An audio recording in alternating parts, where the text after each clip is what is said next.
Hello everyone.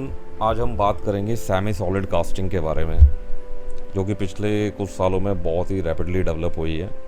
Semi solid casting के दो main roots हैं, एक है थिक्सो कास्टिंग और दूसरा है रेहो कास्टिंग।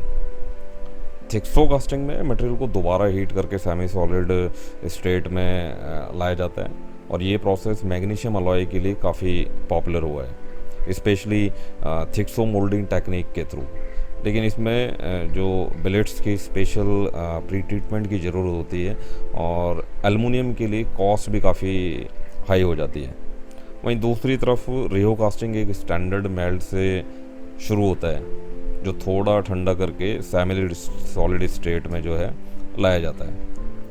ये प्रोसेस एलुमिनियम के लिए ज़्यादा इकोनॉमिकल है, क्योंकि इसमें स्टैंडर्ड अलॉय यूज़ होते हैं और स्पेशल प्री ट्रीटमेंट की भी ज़रूरत नहीं होती।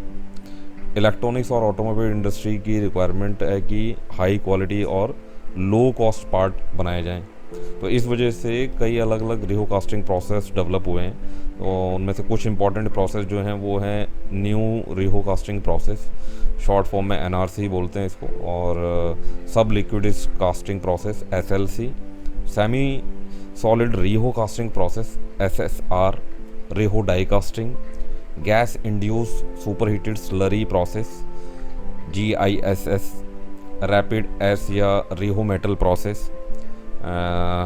स्विर्लिंग enthalpy equilibrium device process SEED। तो इनमें से जो सबसे ज़्यादा इंडस्ट्रियलाइजेशन में यूज़ हो रहे हैं वो है एक GISS रेहो मेटल, और तीसरा SEED प्रोसेसेस।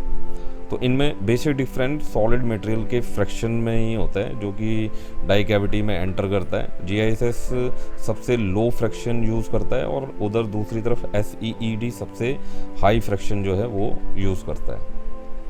इन प्रोसेस में स्लरी की क्वालिटी बहुत इंपॉर्टेंट होती है, जो कि सॉलिड फ्रैक्शन और पार्टिकल मॉर्फोलॉजी पे डिपेंड करती है। ये पर्टिकुलर इम्पॉर्टेंस रखती है जब हम LSI मैग्नीशियम अलॉय की बात करते हैं, जिनमें मैकेनिकल प्रॉपर्टीज़ काफ़ी हद तक स्लरी पार्टिकल्स में डिज़ोल्व मैग्नीशियम कंटेंट पर डिपेंड करती है।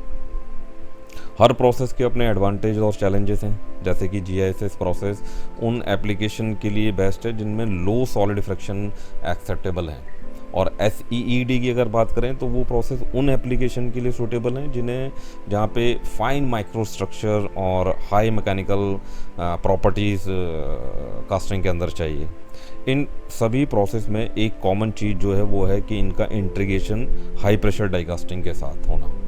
तो ये वैक्यूम प्रोसेसिंग के साथ में, वैक्यूम टेक्नोलॉजी के साथ में कंबाइन होकर कास्टिंग की क्वालिटी को और भी इन्हेंस करते हैं, जो इन्हें काफ़ी कैपेबल बनाता है।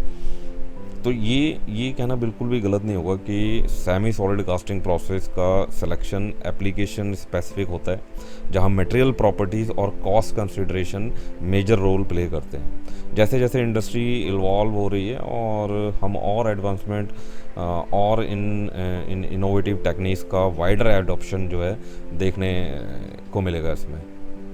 तो थैंक यू फॉर लिसनिंग, और जैसे मैं हमेशा कहता हूँ, कीप लर्निंग टिल डेथ।